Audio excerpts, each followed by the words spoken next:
Bueno, buenas tardes, buenas tardes, noches ya. Gracias a todos por estar acá, todas y todos. Gracias Mariel y gracias al CERIMA y a la facultad que me invitan a compartir este momento con ustedes. Dado lo avanzado de la hora, sé que algunos de ustedes vienen de lejos y que tienen que regresar y todo lo demás, me he decidido ayudar un poquito con este PowerPoint. Además porque vivimos en la época del audiovisual, ya los libros desgraciadamente se han transformado casi en objetos de coleccionistas, no tienen la circulación de antes, espero que sea un repliegue transitorio, ¿verdad? Pero bueno, esto nos puede ayudar mucho. Voy a hablar sobre lo que me invitaron a hablar. Es, en un mundo como este, que está muy complicado, ¿verdad? Simplemente con leer los diarios uno se da cuenta que estamos... según algunos, por ejemplo el Papa Francisco dice que estamos prácticamente en vísperas de una tercera guerra mundial, o sea, es de una gravedad enorme. Acá estamos muy lejos de todo y a veces no nos damos cuenta de eso, ¿verdad? Porque pensamos que, bueno, a la Argentina eso no va a llegar. Pero tengo una mala noticia para darles, que si el mundo entra en guerra, y si esa guerra es una guerra en donde se empleen algunos de los más de 10.000, de las más de 10.000 ojivas nucleares que hay en el planeta Tierra, no va a estar nadie a salvo de los impactos que va a tener eso, ni en Mendoza, ni en San Rafael, ni en San Juan, ni en Tinogasta, ni en ninguna parte del mundo. O sea, hay hecho un experimento de simulación, ¿verdad?, que hicieron algunos científicos americanos sobre qué pasaría si simplemente dos países que tienen apenas, no llegan al 1% del arsenal nuclear del planeta, ¿qué pasaría si esos dos países entran en guerra? Estoy hablando de la India y Pakistán. Bueno, la nube atómica llegaría acá en cuestión de un mes y medio, ¿verdad? Aunque la pelea se produzca ya en el Asia meridional. El planeta es muy chiquito, muy chico. Entonces, por eso es tan importante estudiar todas estas temáticas y hacer todos los esfuerzos posibles para evitar que por un motivo u otro pueda producirse un nuevo conflicto termonuclear, o como conocimos en el año 45 cuando se arrojaron aquellas dos bombas en Hiroshima y Nagasaki. Bueno, sin ir más lejos, vamos a poner el marco. América Latina, ¿en qué marco? ¿No es cierto? O sea, ¿qué es lo que está pasando en el sistema internacional? ¿Quién mueve ahora la...? Muy bien, muchas gracias. Fíjese esas dos tapas de dos revistas americanas muy importantes, Time y el America's Quarterly. Son, ¿se ve de allá al fondo o no? Tienen buena vista ya los compañeros que están.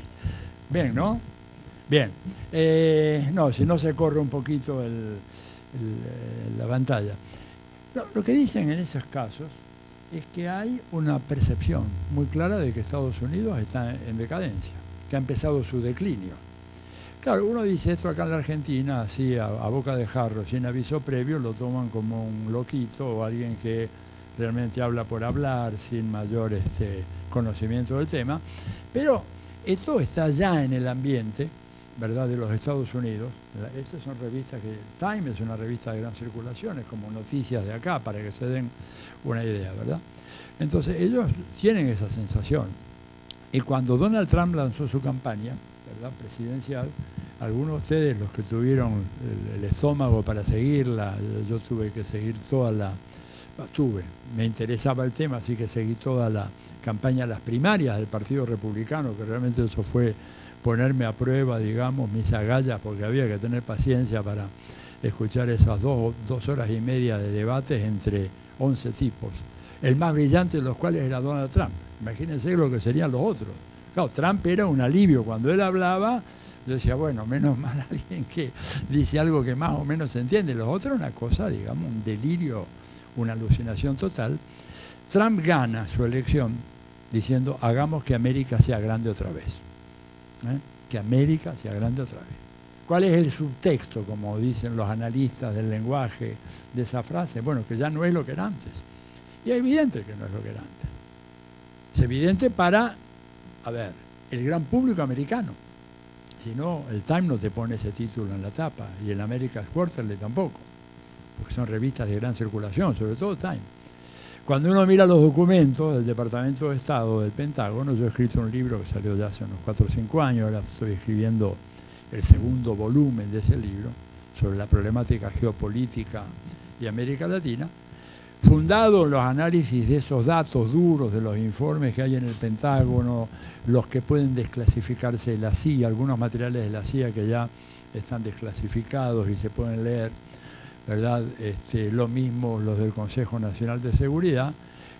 La conclusión a la que uno llega es que en Estados Unidos la gente pensante, los que están pensando a largo plazo la política de los Estados Unidos, parten de la premisa de que Estados Unidos ya no tiene el poder que tenía antes y que está transitando el inicio de una fase de declinación relativa. Por supuesto, esto no va a convertir a Estados Unidos en un país insignificante, ¿verdad? Desde ya va a seguir siendo un país muy importante, tal vez más importante que lo que hoy es Alemania o Gran Bretaña, pero lejos de ser lo que fue, ¿no es cierto?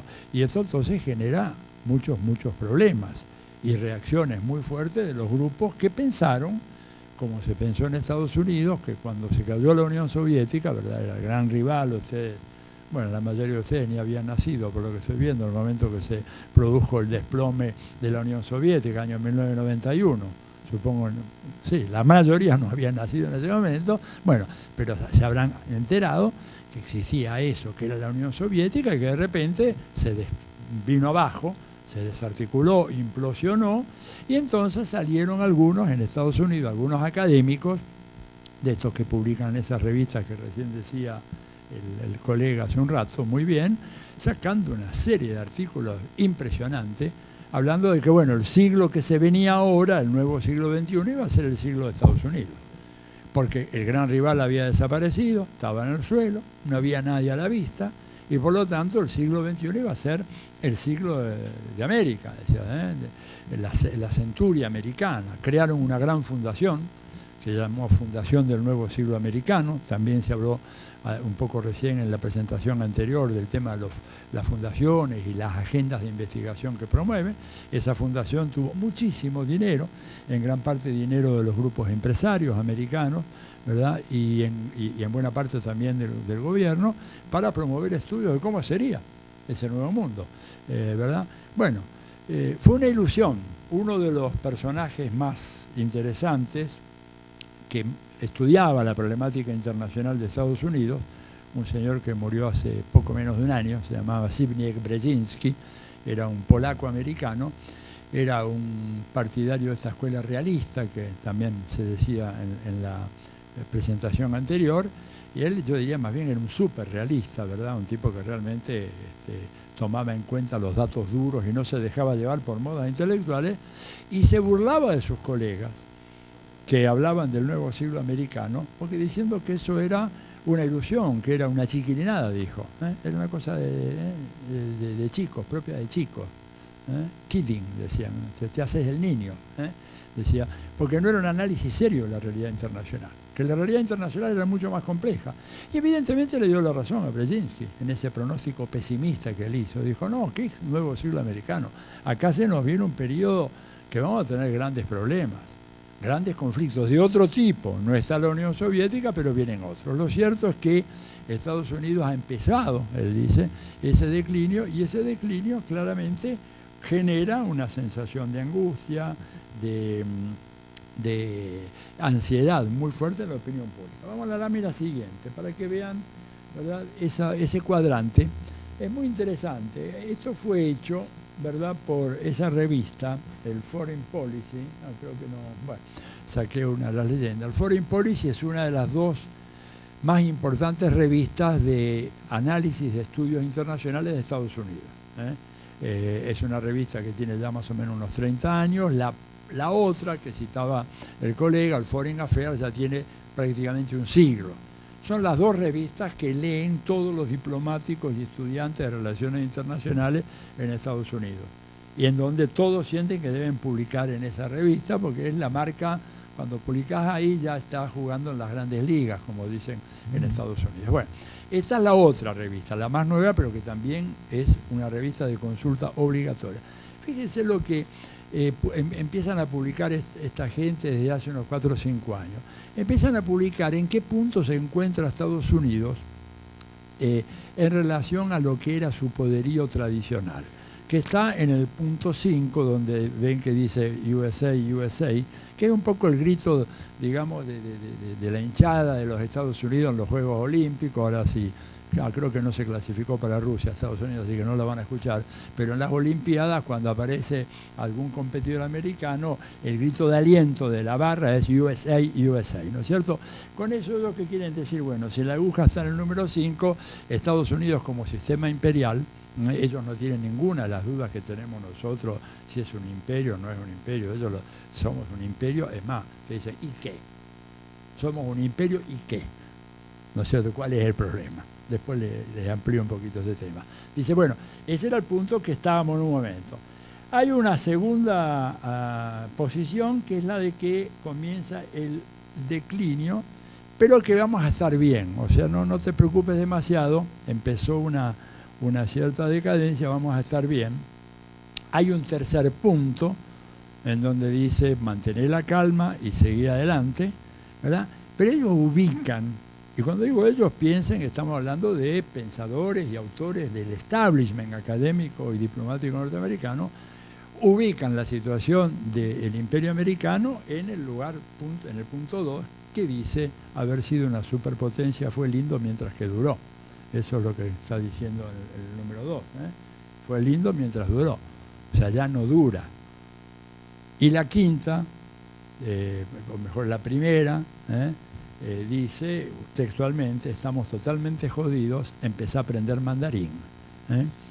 O sea, este es el diagnóstico que hacen ellos, vuelvo a repetir, no es creación mía, nada, yo simplemente lo vi, lo puse acá en el PowerPoint porque me pareció interesante para entender un poquito cuál es el clima de opinión allá en Estados Unidos.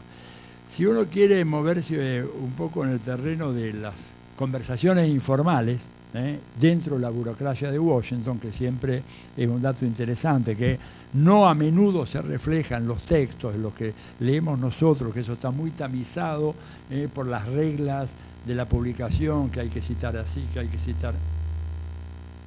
citar allá. Lo que se maneja en Washington son 3 escenarios. Ustedes saben que en el análisis politológico de los Estados Unidos, mucho más en las relaciones internacionales, hay una especie de manía por hablar de escenarios. Todo el mundo habla de escenarios, así que yo tengo que hablar de escenarios también, porque ellos hablan de escenarios. ¿Cuáles son los escenarios de la declinación? Primer escenario, esto digo a nivel de la chismografía de Washington, en el Departamento de Estado, en el Pentágono. Hay quienes dicen, bueno, ¿qué puede pasar? Bueno, que nos vengamos abajo como el Imperio Romano. Pero dice, eso es muy poco probable, pero tenemos que tenerlo en cuenta, porque son gentes, ¿verdad?, muy preparadas. No es que descartan una hipótesis porque sí. Dice, es poco probable, salvo que ocurran 2 cosas que pudieran ocasionar ese derrumbe así estrepitoso. Una cosa, una guerra termonuclear descontrolada, empiezan peleando 2 países, terminan 2 coaliciones y ahí ya se acaba todo, ¿no es cierto? Y el imperio se viene abajo totalmente. Y la otra es que el cambio climático se siga agravando en sus efectos sobre los Estados Unidos, que provoque un verdadero cataclismo ecológico que realmente nos haga muchísimo daño. Probabilidad de que esto ocurra es muy baja, pero ellos manejan eso, ¿no es cierto? No son tontos, manejan como una posibilidad. Segundo escenario, dicen, bueno, es el de un aterrizaje suave del avión del imperio. Usa mucho la metáfora esta de escenarios y aviones, ¿no? El primero, el avión se estrelló, chocó contra la montaña, chau avión. Segundo escenario, el avión llega y aterriza tranquilito, normalmente, sereno, sin ningún problema. O sea, el imperio deja de ser un imperio, pero le pasa más o menos como le ocurrió a Inglaterra, que acabó con el imperio británico, hubo sus fricciones, sus balazos, sus conflictos, no fue tan pacífico, no podía ser tan pacífico, pero finalmente no produjo una hecatombe en el Reino Unido, en Gran Bretaña. Pero dice, ese escenario es demasiado idílico, no parece que pueda ocurrir una cosa así. ¿Cuál es el tercer escenario? El de lo que ellos llaman un aterrizaje violento del avión, el avión no se estrella, pero tiene un aterrizaje de eso de terror, que cae, que sube, que apoya una rueda, que no logra frenar, que tiene que levantar vuelo de vuelta, dar un giro y volver a tratar de encarar, y finalmente aterriza. Con problemas, con dificultades, pero aterriza y ya, ¿no es cierto?, se evitó lo peor. Son los escenarios que están ellos manejando. Y dicen que este es el más probable en un curso que puede ir de 10, 15, 20 años, dependiendo de circunstancias que nadie puede pronosticar a ciencia cierta. Cuando uno mira entonces algunos datos más duros de la economía norteamericana, empieza a entender algunos de los orígenes del problema. Lo primero, digamos, es que Estados Unidos, como centro de un imperio, se convirtió en el mayor deudor del planeta, cosa que nunca había ocurrido antes. Cuando el centro del imperio estaba en Gran Bretaña, Londres era la acreedora mundial. Y cuando el imperio era el imperio español en América, Madrid era la acreedora de todas estas colonias que había acá, y Lisboa de la colonia de Brasil, ¿verdad? Pero acá se da un caso anómalo, y es de un imperio, un centro imperial, que es deudor de la mayoría de los países del planeta, lo cual lo coloca objetivamente en una situación de debilidad relativa. A ver, ¿por qué los chinos pueden darse el lujo de bajar un avión norteamericano? Bajarlo de buenas maneras, pero lo bajaron, ¿no es cierto? O sea, no lo destruyeron, pero lo obligaron a bajar un avión de guerra de los Estados Unidos. Estados Unidos protestó inmediatamente por esa operación, ¿no es cierto? Y los chinos dijeron, por supuesto, le vamos a devolver el avión. Le dicen, creo que era Clinton, no hay la menor duda, le vamos a devolver el avión. ¿Saben cómo se lo devolvieron? En una especie de cajita feliz de McDonald's. Desarmaron absolutamente todo el avión y se lo enviaron desarmado. ¿Para qué? Para copiar absolutamente toda la tecnología. La aviónica, los sistemas de control, es decir, la parte artillada, todo eso. ¿Y por qué Estados Unidos no le declaró la guerra como hubiera hecho antes, hubiera bombardeado? Y porque el deudor está limitado. Si ustedes me deben a mí, ¿no es cierto?, qué sé yo, $1 millón de pesos, bueno, yo de repente puedo decirle, tiro la botella así amistosamente, ¿no es cierto?, a mi deudora, y ella va a sonreír, una sonrisa tímida, y refunfuñar, me quisiera matar, pero no puede. ¿Por qué? Me está debiendo. ¿Te das cuenta? Estados Unidos, entonces, tuvo que aguantarse ese desplante de los chinos, le devolvieron el avión en cajitas felices, en 1000 cajitas felices, y no puede hacer nada. ¿Por qué por esto?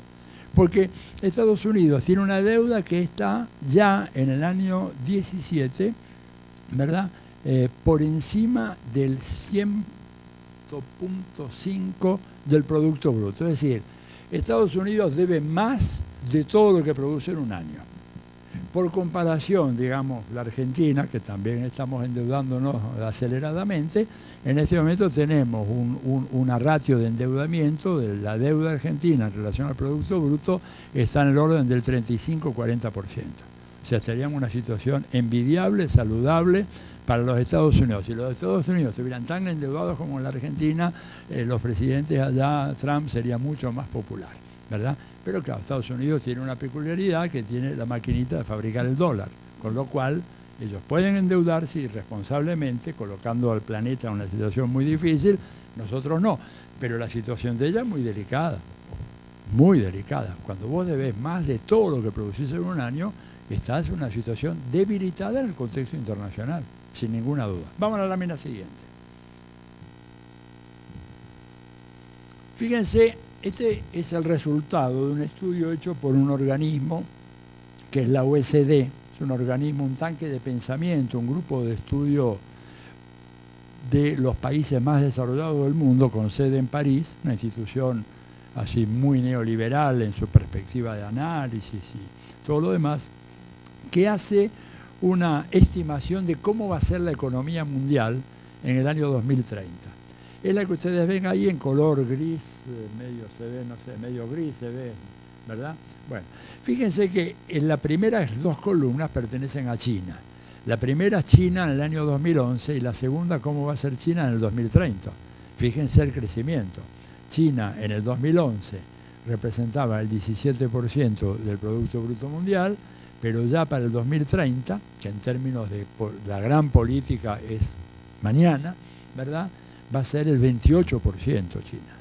Mientras que Estados Unidos, que es las dos columnas siguientes, baja del 23 al 18%. O sea, uno sube y sube mucho y el otro baja y baja no tanto, pero bastante. La India, despacito se viene aproximando, 6% en el 2011 y va a tener 11% del Producto Bruto Mundial en el 2030. Y ojo que estamos hablando de un país de 1.350 millones de habitantes, no es un país cualquiera. China e India son dos gigantes demográficos fenomenales, ¿verdad? Fíjense lo que pasa con Europa. Europa cae del 17% al 12%. O sea, esto significa, bueno, y nosotros nos quedamos igual, que somos los otros no OECD, nos mantenemos ahí igualitos, y Japón se desploma las últimas dos columnas. Japón, que había sido la maravilla, el país prodigio después de la Segunda Guerra Mundial, que en el 2011 tenía el 7% del Producto Bruto del planeta, baja al 4%. O sea que el mundo de mañana, en el 2030, vamos a encontrar que va a haber dos países asiáticos, la China y la India, que solitas, ellas dos van a representar el 39% del Producto Bruto Mundial. Vamos a la lámina siguiente, y esto tiene enormes consecuencias, ¿verdad? Ahí en la lámina siguiente se ve un poco la cosa en proyección histórica. Se ven cómo las economías fueron cambiando su situación relativa desde 1870, en donde Gran Bretaña era el centro, el imperio, el país dominante, seguido, fíjense, por Alemania y por Francia, ¿verdad? Pero un siglo más tarde, en 1973, ya habían pasado dos guerras mundiales, y ya Estados Unidos era claramente la economía más importante. Se mantiene en esa situación, pero menguadamente hasta el 2010, cuando aparece de golpe China, que no estaban los cálculos, y finalmente el pronóstico para el 2030 es que China va a ser la economía más importante, Estados Unidos la segunda y la India la tercera economía más importante del mundo.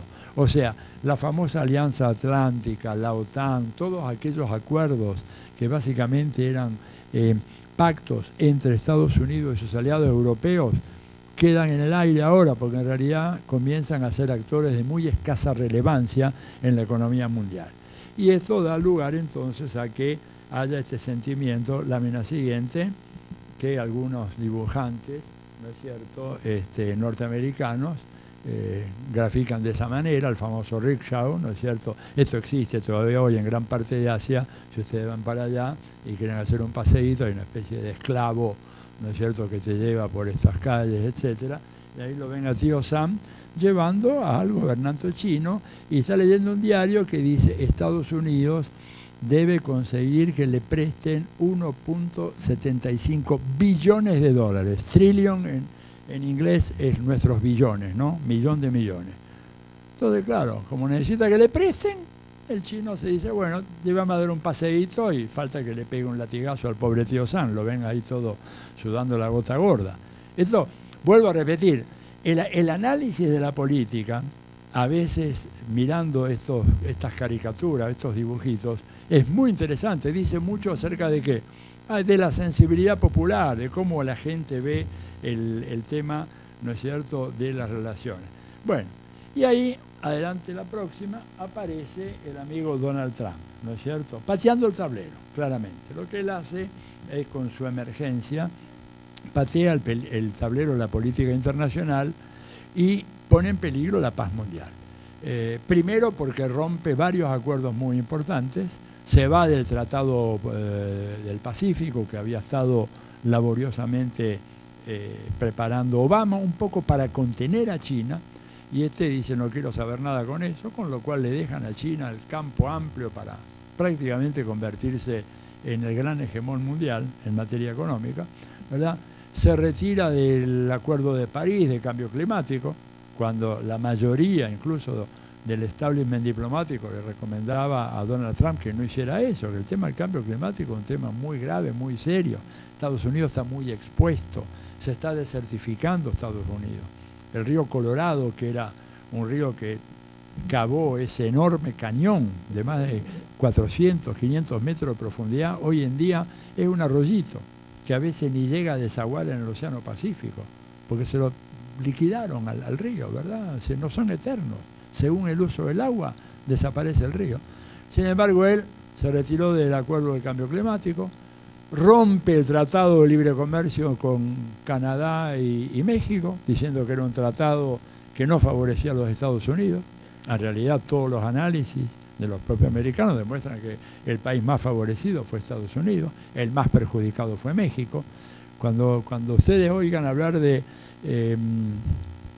División Internacional del Trabajo, ¿verdad?, que a veces se los pueden pintar con características muy atractivas, etcétera, diciendo, bueno, es una especialización productiva, la Argentina es buena para producir soja, Estados Unidos es bueno para producir computadoras y por lo tanto hay una armonía natural de intereses porque intercambiamos soja por computadora, pero la soja va a valer cada vez menos y la computadora como productos industriales van a ser cada vez más cotizadas en el mercado mundial. No que sean más caras, pero que tengan una demanda creciente, ¿verdad? Porque hay límites a lo que puede uno consumir soja. No hay límites en lo que se puede consumir en materia de laptops, tablets, celulares, toda esta moderna aparatología informática. Pero eso, la División Internacional de Trabajo, quien mejor lo reseñó fue Eduardo Galeano, ¿no es cierto?, que dijo que con la División Internacional de Trabajo algunos se especializan en ganar y la mayoría se especializan en perder.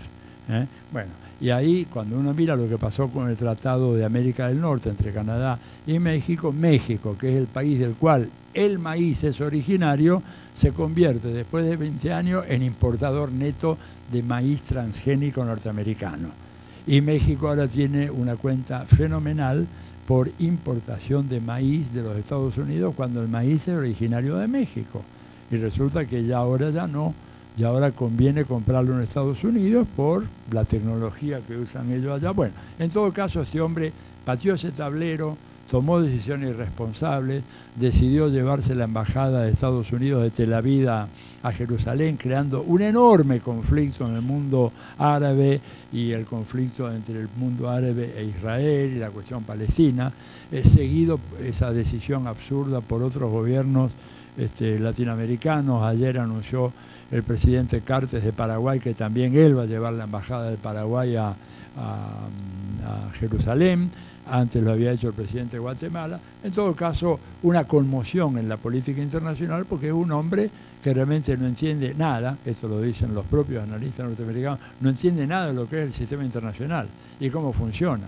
Él ha sido un gran empresario, un hombre que se hizo multimillonario, pero eso no significa que entienda las complejidades que tiene el sistema internacional y cómo hay que moverse, ¿verdad?, la importancia de la diplomacia. Él no cree en la diplomacia, cree en la fuerza y por lo tanto el mundo está en peligro.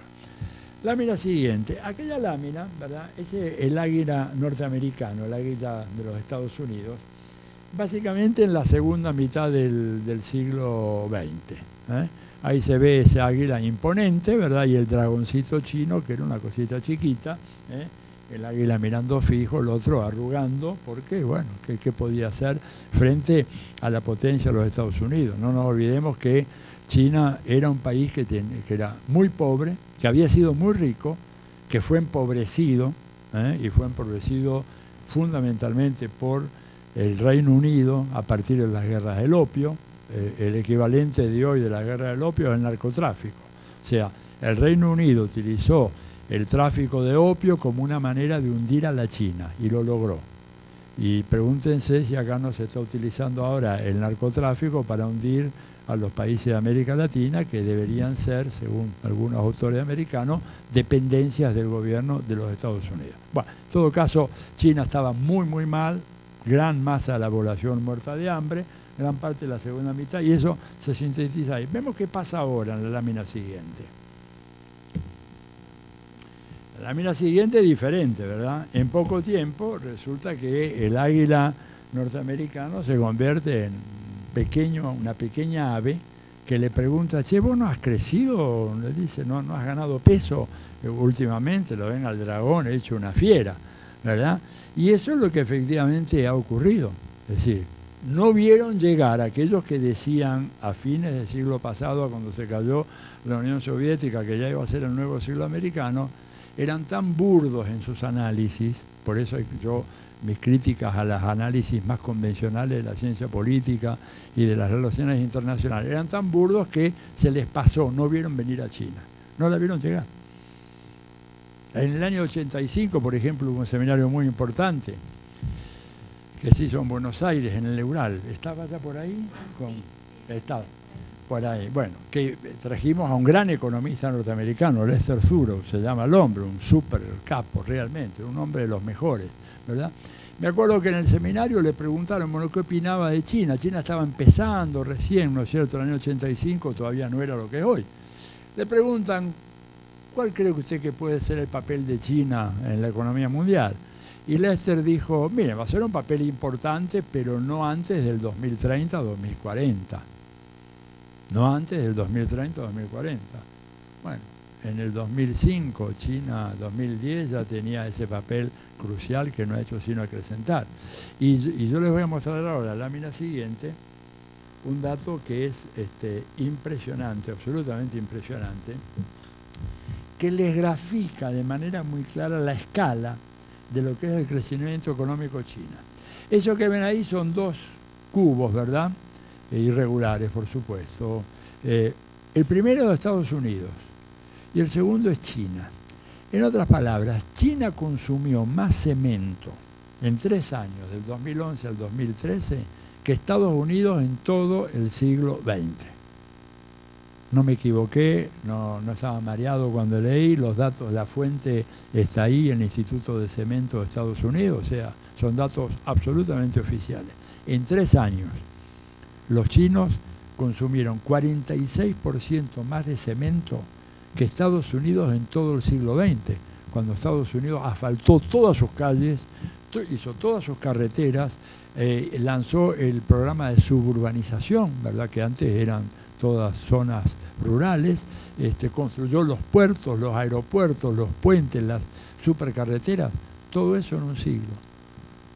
China en 3 años consumió eso y 46% más. Esto le da a usted entonces la escala fenomenal que tiene el crecimiento económico chino y las dificultades enormes, ¿verdad?, que enfrenta China. Y esto, digamos, se ve ahí claramente en ese mapa.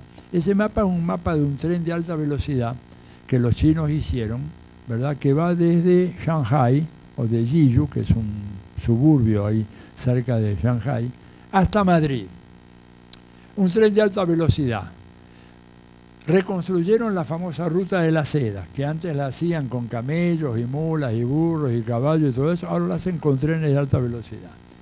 Ya se lanzó la primera prueba experimental en noviembre del 2014, se llevaron 82 contenedores con más de 1.000 toneladas de mercadería en dirección a Madrid. Ese tren recorrió los 13.000 kilómetros y llegó en poco más de 2 semanas, ¿verdad? Si eso lo tienen que hacer por barco, ese recorrido, ¿verdad?, son un mes y medio. Y por otra parte, al recuperar la ruta de la seda, lo que hace China es integrar a su dinámica económica a todos los países por donde pasa ese tren de alta velocidad, ¿verdad? Porque, digamos, ¿qué otra cosa pueden hacer? ¿Con quién van a negociar? Además, Estados Unidos queda muy lejos.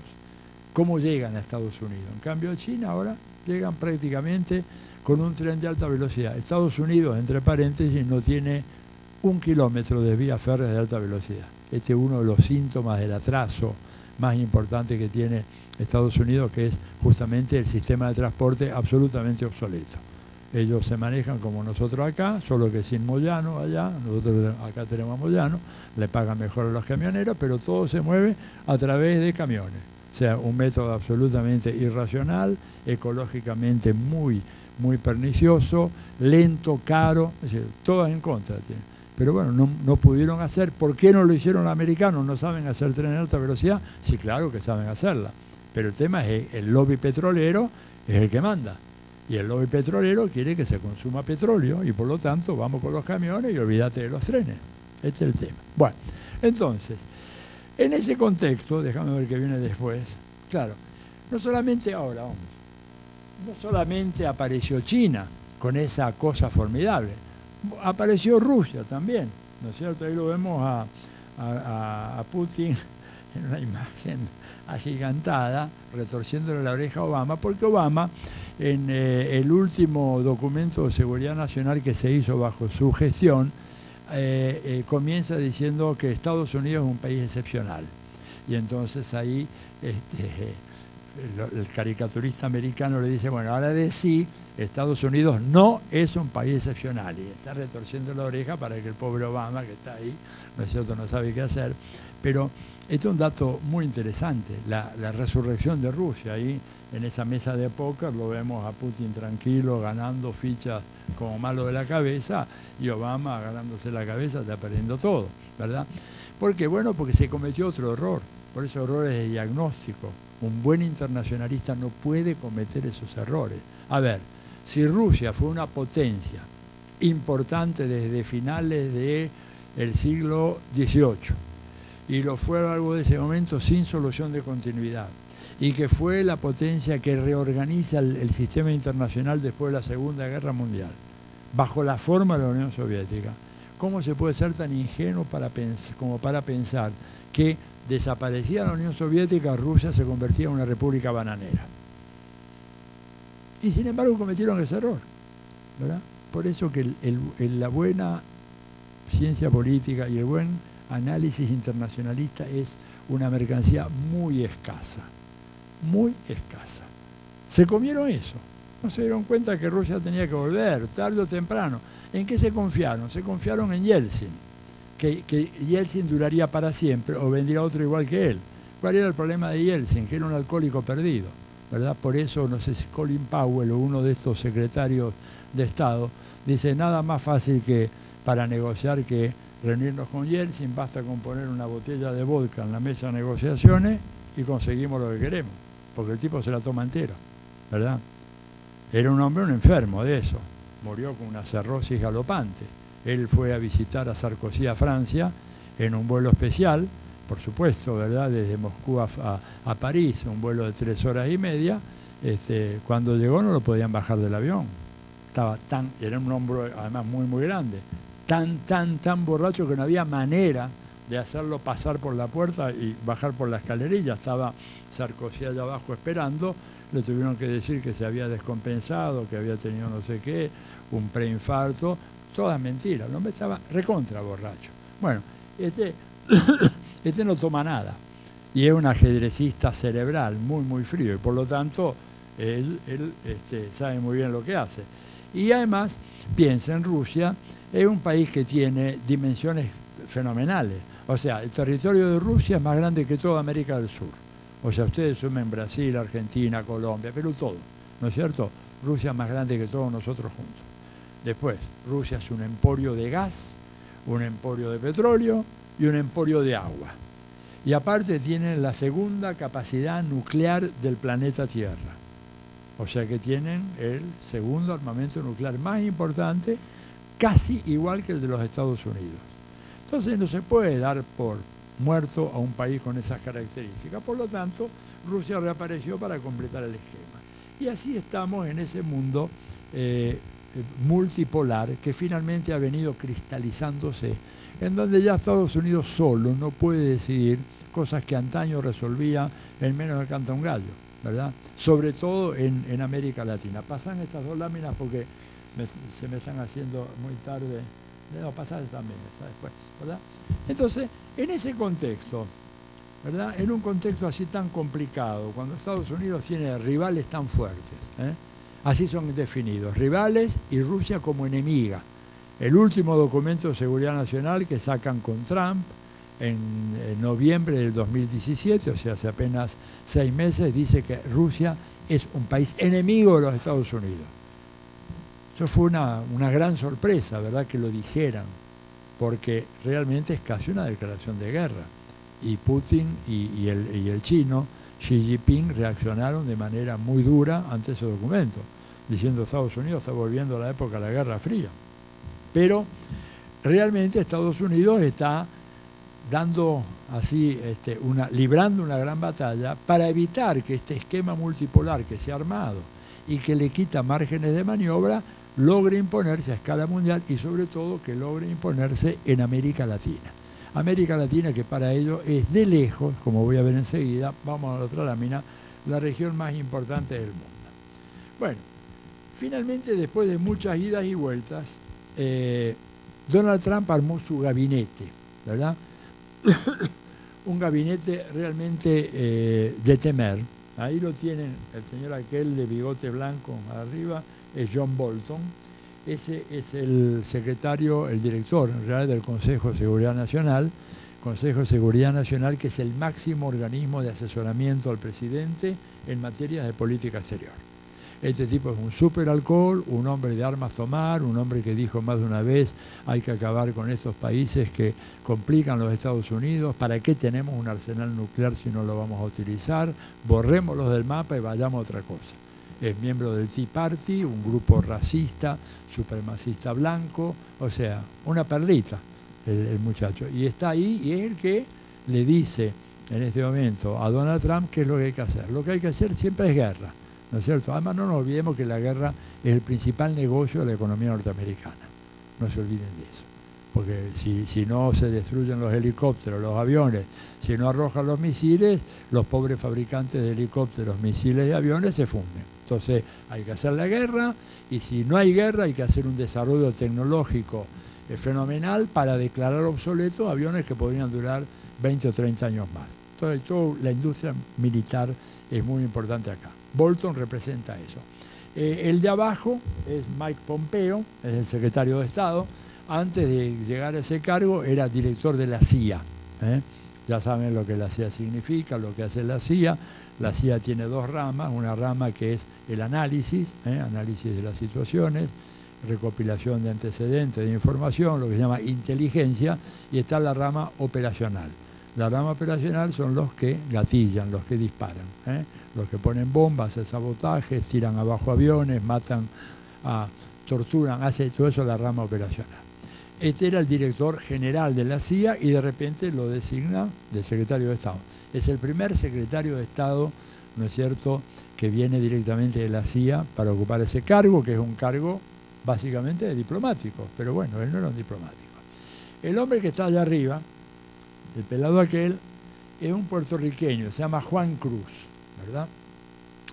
Juan Cruz tiene un cargo crucial, de enorme importancia para nosotros, porque es la mano derecha de Bolton, del Consejo Nacional de Seguridad, dedicado al hemisferio occidental, o sea, a todo lo que es América Latina y el Caribe.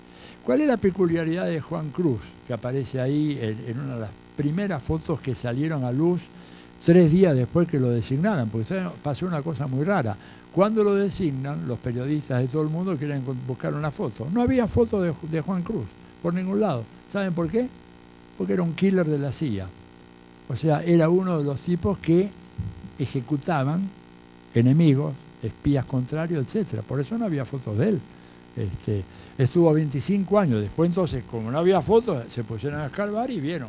El tipo estuvo 25 años, la mayoría de los cuales los pasó en Colombia, combatiendo a la FARC, combatiendo el narcotráfico. Dicen que es uno de los que capturó a Pablo Escobar Gaviria, el capo de la mafia del cártel de Medellín, uno de cuyos subordinados era Álvaro Uribe, expresidente de Colombia, que también era un narco de campanillas, ¿verdad? Pero ese tipo estuvo 25 años en la más absoluta clandestinidad.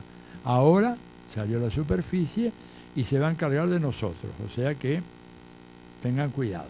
Y después esa señora, de mirada tan penetrante que ven ustedes ahí, esa es de temer, esa es la directora actual de la CIA.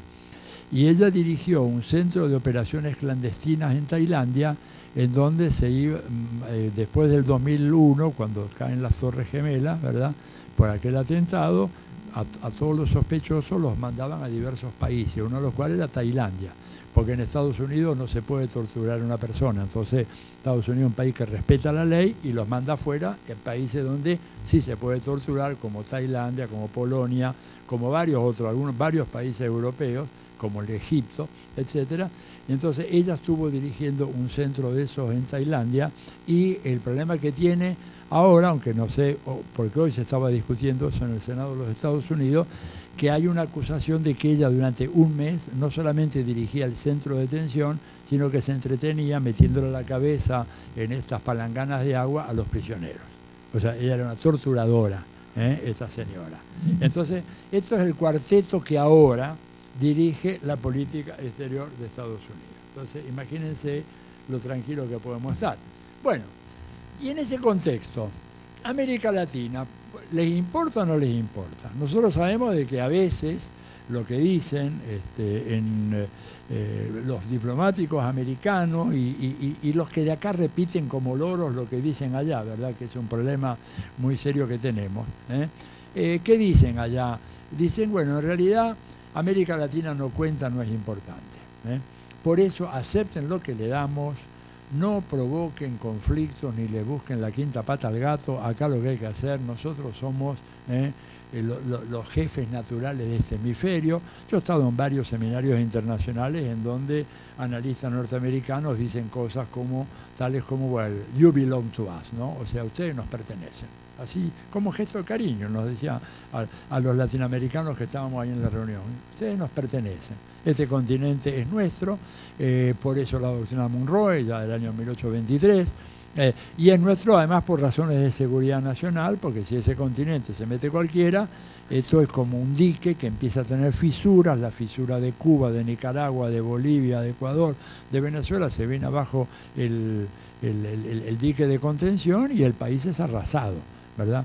Y por eso Trump quiere hacer ese famoso muro entre México y Estados Unidos. Esa es la idea paranoica, ¿no? De que les vamos a ir todos corriendo para allá para saquearlos.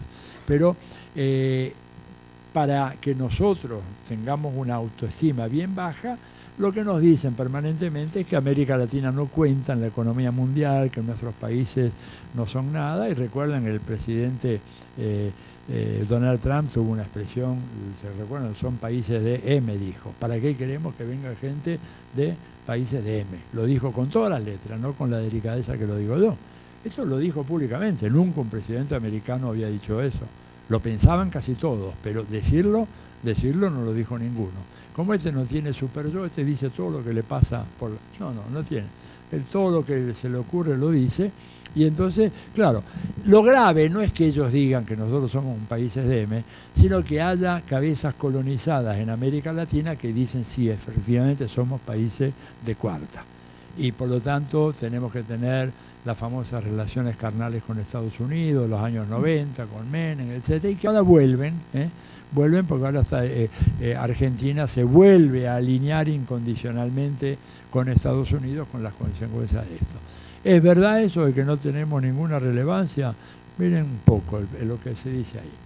América Latina tiene el país con la mayor reserva de petróleo del mundo, que eso es Venezuela, para desgracia de Venezuela, ¿verdad? Porque si Venezuela fuera el país con la mayor reserva, no sé, de maní del mundo, tengan ustedes la absoluta seguridad de que no habría ningún plan para invadir Venezuela, ni la crisis, ni dirían que Maduro es un dictador, aunque colgara gente en los faroles dirían que es un gran demócrata.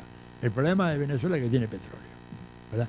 Y además, tenemos petróleo en Brasil, tenemos petróleo en Argentina, tenemos petróleo en Colombia, hay petróleo en Perú, hay petróleo en Ecuador, y Estados Unidos necesita el petróleo de América Latina. Y sobre todo el venezolano, ¿verdad? ¿Por qué sobre todo el venezolano? Porque es el petróleo ideal para combinar con el petróleo de ellos. Ustedes saben que los petróleos se mezclan, no es que uno los son todos iguales. El de acá de Vaca Muerta o el del sur de Mendoza, un tipo de petróleo, después hay que hacer grados de refinación. Bueno, pero el petróleo venezolano es particularmente apto para combinarse con el americano. Y entonces tiene otra ventaja, de que el buque cisterna petrolero que sale de Maracaibo o de Puerto Ordaz en Venezuela, cargado de petróleo, llega a Houston en 3 días y medio, 4 días de navegación. El que viene del Golfo Pérsico, o sea, de Kuwait, de los Emiratos, de Arabia Saudita, demora 45 días. Por lo tanto, es una operación logística más cara y más riesgosa en un mundo erizado de peligro, piratas somalíes, grupos terroristas, fundamentalistas, etcétera, quieren tener el petróleo lo más cerca posible, y lo más cerca posible es Venezuela. Pero aparte, si no fuera Venezuela, tienen toda América Latina con petróleo. Tenemos grandes reservas de gas, ¿verdad? Trinidad y Tobago es un emporio de gas, es uno de los países con mayor potencial de producción de gas del mundo, ¿está? En el Caribe, ¿verdad? Energía hidroeléctrica como tenemos, pero para regalar, para tirar, ¿no es cierto? Brasil, mismo Argentina, Chile, Paraguay, tenemos energía de sobra. Entre el 40 y el 45% del agua dulce del planeta Tierra, con apenas el 7% de la población mundial. Y cuando uno lee los manuales, digamos, del Pentágono de los Estados Unidos, ¿qué dicen todos? Que las guerras en la segunda mitad del siglo XXI van a ser guerras del agua, ya no del petróleo. El tema va a ser el agua. Y tenemos acá agua, pero digamos para tirar. La mitad de la biodiversidad del planeta, ¿verdad? Toda la nanotecnología, toda la industria farmacéutica, la biotecnología, todos los grandes desarrollos de las nanociencias tienen como fundamento la codificación de los ADN de plantas y animales, y nosotros tenemos en la gran cuenca de la Amazonía y subamazónica, ¿no es cierto?, la mitad de la biodiversidad mundial. Tenemos 7 de los 10 países productores de minerales estratégicos más importantes del mundo, 80% de la reserva mundial de litio. El litio es lo que hace funcionar todo esto que vemos hoy acá. Todos los teléfonos celulares de ustedes, más esa máquina, la impresora, la computadora, los micrófonos, el cañón, todo eso funciona con litio. Por eso salió un informe hace un tiempo ya, hace un par de años, en el Financial Times de Londres, diciendo que dada la enorme riqueza de litio que tiene Bolivia, Bolivia está llamada a convertirse en la Arabia Saudita del siglo XXI. Así como Arabia Saudita se hizo un país riquísimo con el petróleo, Bolivia se va a hacer un país riquísimo con el litio. Nosotros tenemos un poco de litio en la frontera, en la zona fronteriza con Bolivia, también tiene un poco de litio Chile, pero el grueso, la Arabia Saudita, dicho por los británicos, es Bolivia. Entonces, ¿y cómo los Estados Unidos va a ser indiferente ante un emporio de recursos naturales como esto? Agréguenle los excedentes alimentarios. Podemos alimentar 1.000 millones de personas por encima, más allá de las nuestras, ¿verdad? El pulmón del planeta, digamos. América Latina tiene una importancia absolutamente extraordinaria. Entonces Estados Unidos está dispuesto a perder, vamos a la siguiente lámina, perder cualquier país, pero no perder América Latina. América Latina tiene que preservarse bajo dominio americano. Por eso se han lanzado a reconquistar América Latina.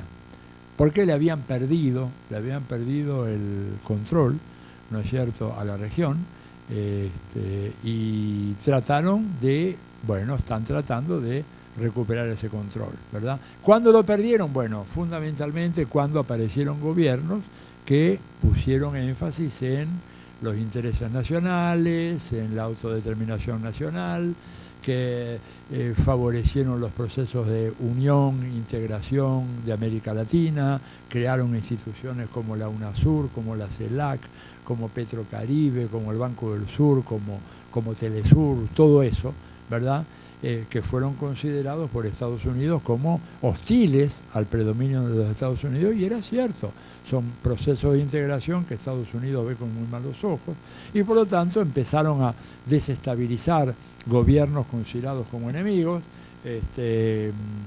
hicieron golpes de Estado, algunos que triunfaron, otros que fracasaron, pero bueno, finalmente estas tentativas que han cambiado un poquito el mapa sociopolítico de la región. Pasamos a la lámina siguiente, ¿no es cierto? Ahí planteo yo de manera muy sucinta que los países de América Latina y el Caribe son países que son temas de política doméstica de los Estados Unidos, así decía Brzezinski, y esto, bueno, sería muy largo ver, pero la doctrina Monroe, contención, todo eso. Por lo tanto, estamos en presencia de esos enormes desafíos. ¿Cómo salimos de esto? Para terminar, en 1 minuto, 2 minutos. Bueno, hay una sola escapatoria, que es afianzar los procesos de convergencia y unidad entre los países de América Latina. Porque solos no tenemos ninguna chance de sobrevivir, digamos, económicamente, políticamente, socialmente, como naciones autónomas, en un mundo tan complejo como esto. con actores tan importantes como estos, ¿verdad? Se puede negociar con Estados Unidos mejor si tenemos una estructura como la UNASUR o como el Mercosur, pero la UNASUR ya ven que la están desarmando. Entre Macri, Temer y Santos han desarmado o quieren terminar de desarmar la UNASUR para beneplácito de Estados Unidos. Tenemos que fortalecer y robustecer el Mercosur. ¿Cómo Europa hizo para defenderse de este enorme ímpetu de los Estados Unidos? Creó la Unión Europea, pero nosotros tenemos que hacer lo mismo. Pero cada vez que queremos hacerlo, Estados Unidos siempre coloca toda serie de obstáculos porque, como les decía recién, ellos quieren esta región para sí mismos. Así que yo creo que el camino es ese. Esto pasa por una coordinación no solamente de los gobiernos, pasa por una coordinación con los movimientos sociales y las fuerzas sociales. Lo que ustedes representan, la llamada famosa sociedad civil, una sociedad civil que tiene que latinoamericanizarse y que de esa manera va a poder ofrecer resistencia. Pasá 2 láminas, vamos a la última para que no pasarla. Ahí hay toda una serie de datos donde pueden encontrar en el Facebook mío, en el blog, en Twitter, etcétera, informaciones de este tipo. Es una versión actualizada de Abbey Road. Están Marx, Engels, Lenin y Mariátegui ahí con su bastoncito. También me lo regaló un gran caricaturista peruano, me dio como un obsequio, me encantó, digamos, me pareció una cosa muy linda. Y bueno, ahí en esas direcciones, en el blog, en Facebook y en Twitter van a encontrar muchas de las cosas que digo acá, y todo lo que voy investigando lo socializo de esa manera y lo pongo ahí. Así que bueno, nada más, muchas gracias, perdón si me...